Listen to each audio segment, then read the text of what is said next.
તારે પોતાના પતિને કોરીઓ ખવડાવી પણ નહીં ખવડાવે. અત્યારે નહીં ખાય એવા હોય તારે ચમચે ચમચે મોઢામાં પાણી રેડી તારે આવો પાછો વાગલે બહાર કાઢે કે ના કાઢે. જો જીવનની અંદર સાચી ભક્તિ ને જૂઠી ભક્તિમાં ફેર, સાચી ભક્તિમાં જૂઠી ભક્તિમાં ફેર છે. અને એવી સાચી ભક્તિ કરવા માટે આવા સંતમાં પુરુષો આપણને સાચી માહિતી આપે. અને એટલે કહ્યું છે એ રામ ભજીલે ને પ્રાણ્યાન પછી ભજાશે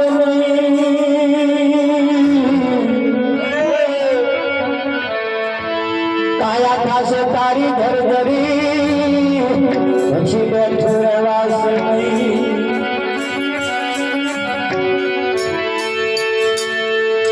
આયો ખરો પણ જાણે નહીં મનુષ્ય દેહનો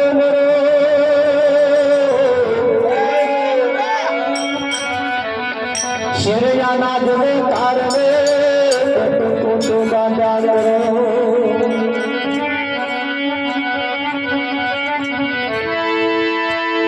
એ દૂરીને ન હરિજન જેવા ગણાય ગુરુના સંગથી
જેવા ગણાય ગુરુના સંગથી ક્વાકરા ઘઉંના મૂલે વેચાય. ક્વાકરા ઘઉંના મૂલે વેચાય પણ ક્યારે વેચાય? ઘઉં વધારે હોય ક્વાકરા ઓછા હોય વેચાય કે ના વેચાય? હા, તમે જુઓ અત્યારે બજારમાં કેરીઓ મળે અને ખોખામાં પેકિંગ હોય. એ ખોખા ઉપર દોરેલી હોય એ જુદી અને મય હોય એ જુદી હોય છે. તારે બે ભાવે વેચાય છે વિઠ્ઠલ, એક 100 રૂપિયા કિલો અને 50 રૂપિયા કિલો. કેરી એક જ આંબાની પણ 50 રૂપિયા કિલો 100 રૂપિયા કિલો. કેમ ફેર છે? મેં પૂછ્યું ફેર કેમ? કે આ જે 100 રૂપિયા વાળી છે ને એને એ કઈ ડાઘો નથી, અને આ 50 વાળા છે ને એને ડાઘા પડ્યા. એટલે 50 વાળા દાઘા જેના પડ્યા છે એના 50 રૂપિયા ભાવ, અને જેને કોઈ દાઘો જીવનમાં નથી એની હવાઈ કિંમત થાય છે કે નહીં થતી? હા, જીવનની અંદર જેનું જીવન ઉજળું ને એની કિંમત પણ એવી હવાઈ હોય. કુમતીએ સંગ કર્યો સુમતીનો, એણે વચન ગ્રહ્યા પતિના, અંતે પામી શુભ મતીને ગુરુના સંગ. થઈ જાય કે નથી? હા, આ એક કાગળ જ છે, આ એક કાગળ. પણ ભારત સરકારે આના ઉપર એવો સિક્કો માર્યો, આના ઉપર ગવર્મેન્ટની સહી છે. એ સહી જો ના હોય ને તો આ નોટ ડુપ્લિકેટ કઈ કહેવાય? ડુપ્લિકેટ કહેવાય. ધ્યાન રાખજો. આ નોટની ઉપર જેવી ગવર્મેન્ટની સહી છે તારે સાચી દેખાય એમ આ નોટ છે. અને આ નોટ ઉપર કોઈ સદગુરુનો સિક્કો હોવો જોઈએ, અને જો ના હોય તો સમજી લેવા જેવું ખરું. એટલે નોટ ખરી, નોટ ખરી, કાગળ જ છે, પણ એના ઉપર ગવર્મેન્ટે એવો સિક્કો માર્યો છે. તારે એની 10 રૂપિયા કિંમત અંકાય કે ના અંકાય? આવા જ કાગળની નોટની ઉપર 50 રૂપિયાનો નંબર હોય તો એ 50 રૂપિયાની નોટ થાય છે. પણ ક્યારે? એના ઉપર ગવર્મેન્ટનો સિક્કો હોવો, સહી હોવી જોઈએ. એમ એના ઉપર સહી કોકની હોવી જોઈએ. એ ના હોવી, અને નહીંતર નોટ. એટલે અહીંયા આગળ કહ્યું કુમતીએ સંગ કર્યો સુમતીનો, એને વચન ગ્રહ્યા પતિના, અંતે પામી શુભમતીને ગુરુના સંગથી. ખરું કે નહીં? એટલે કહ્યું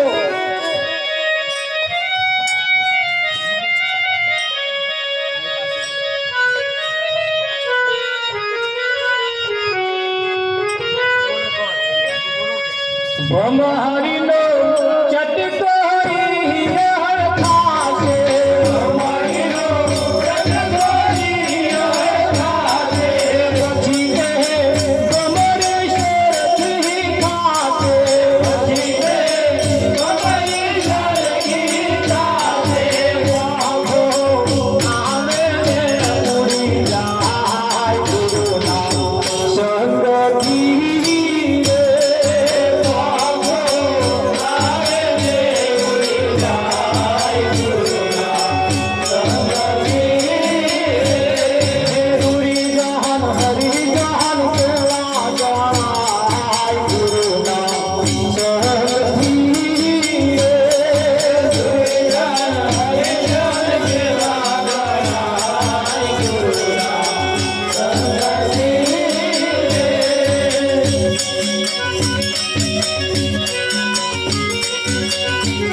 વચ્ચે વૌઠાની નદી આવી. એક દિવસ વૌઠાની નદીનો મહિમા હતો. એ વૌઠા નદીની અંદર લોકો નાહવા આવતા. 7 નદીઓનો સંગમ, જો 7 નદીઓનો સમૂહ ભેગો થતો હતો. પાંડવોના નામનો મહિમા હતો, અને નામે એને આગળ હજારો માણસ મેરો માનવા આવતા હતા. વૌઠાનો મેરો એટલે ભારતનો 1 નંબરનો મેરો હતો. જે નદીની અંદર પવિત્ર નદીઓ જ્યાં ભેગી થતી હતી, આજે એ નદીઓની અંદર ગટરોનું પાણી આવવા લાગ્યું અને એ મહિમા બંધ થવા લાગ્યું. અત્યારે કોઈ નાવા થયા, કોઈ નાવા જાય છે? હજુ મેરા જેવું દેખાય છે ખરું, પણ નાવા કોઈ જતું નહીં ને, ડૂબકી મારતું નહીં. કેમ? જ્યાં ગટરનો પાણી આવી.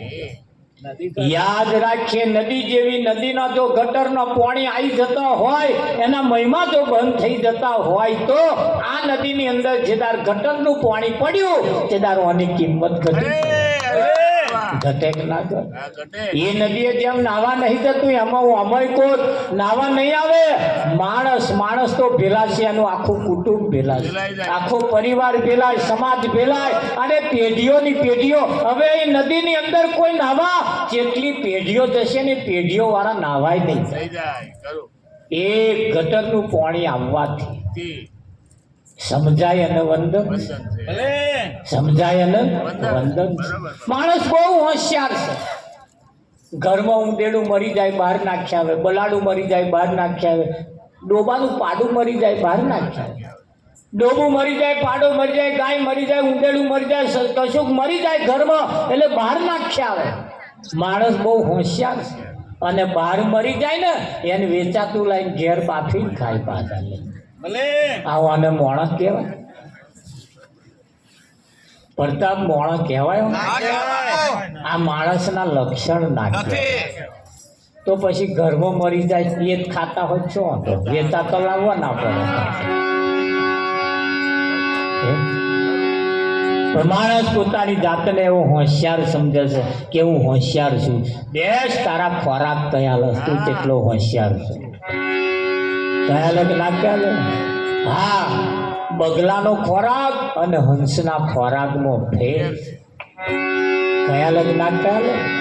તારે અહીંયા આગળ પણ સંતે કહ્યું છે કે મધ્યમ જળ ખાડામાં જાય.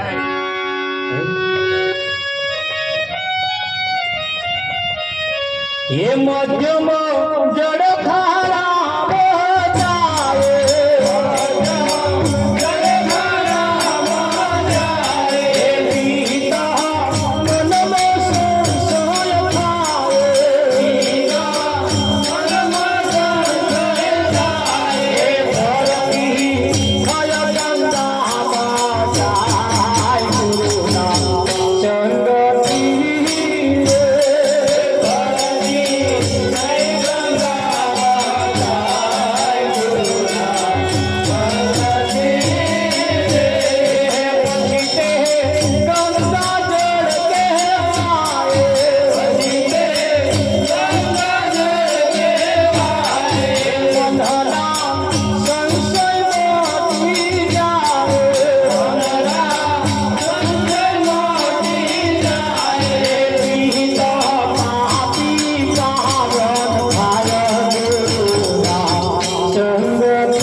ખાઈ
ખાઈને શરીર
અહીં આગળ કહ્યું છે કે ક્વાકરા ઘઉંના મૂલે વેચાય. દુરીજન હરિજન જેવા ગણાય ગુરુના સંગથી ક્વાકરા ઘઉંના મૂલે વેચાય.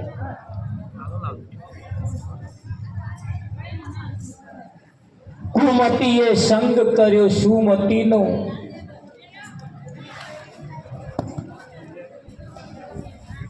એને વચન ગ્રહ્યા પતિના અંતે પામી શુભમતીને ગુરુના સંગથી. એક ગુરુ મહારાજના સંગ થકી અહીં બધું પાવન થઈ જાય.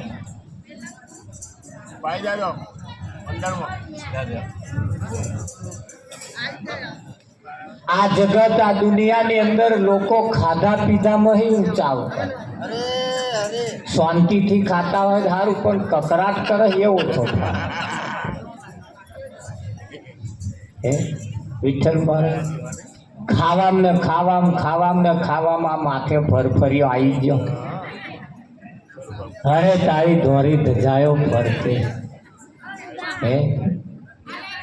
જોઈ એ બધાને આલશે. શાંતિ રાખજો. આ તમે બૂમો પાડો છો ને બધું અનિમય મોબાઈલમાં રેકોર્ડિંગ થાય છે. દેશ દુનિયાની અંદર તમારા બધો અવાજ, તમારા બધા રીતિ રિવાજ બધા મય દેખાશે. અને એ જ્યારે વિદેશમાં બીજા ગામવાળા જ્યારે જોશે ને ત્યારે તમે કાલે આવશે, પણ આ ચોઘડિયું આવું ફરી આવશે. જોવા જઈએ તો આ ટોરું વળીને બેઠા, એમાં કોકની આજની નાઈટ છેલ્લી પણ હોય. કાલ હવામાં એકાદ દાગીનો નાઈટ, એના માટે તો છેલ્લી નાઈટ ને. છેલ્લી નાઈટ જ્યારે હોય, છેલ્લો આપણો દાડો હોય, આ જીવનની અંદર કંઈક ઇતિહાસ રચાઈ જાય, કંઈક ઇતિહાસના ચોપડે નોમ નોંધાઈ જાય, આપણો ફેરો સફળ થઈ જાય. કંઈક એવાનો જો સિક્કો વાગી જાય ને વિઠ્ઠલમાં, તો તે જ સમયે આપણી નોટ બદલાઈ જાય. બીજું બધું બહુ બદલાઈ ગયું. આપણે જોયું રોડ રસ્તા બદલાઈ ગયા, પહેરવાનો કપડો બદલાઈ ગયો, ખાવા પીવાનું ઉઠવા બેસવાનું બદલાઈ ગયું, પણ માણસ એનો એ જ રહ્યો. માણસ એનો એ જ રહ્યો. જીવનની અંદર સંતોનું કહેવું એમ છે, બીજું ના બદલાય તો ચાલશે, પણ આપણે બદલાવવું પડશે. અને બદલતા રહેજો. જેના જેના હાથમાં ડીશ આવી હોય ખાતા રહેજો. પાછું ભાઈ કચરો પડે ને ડીશ બગડે આપણે, એટલે એને પૂરી કરી નાખજો. પેલું મોઢા આગળ પડ્યું હોય એટલે એમ લાગે ખૌફ નાખો, ખૌફ નાખો, ખૌફ નાખો, એવું થાય. એવું લાગે તો આપણે 5 મિનિટની રિસેસ રાખીએ. એટલે અમારે ભજન મંડળની પાસે આવજો. પાછું એમની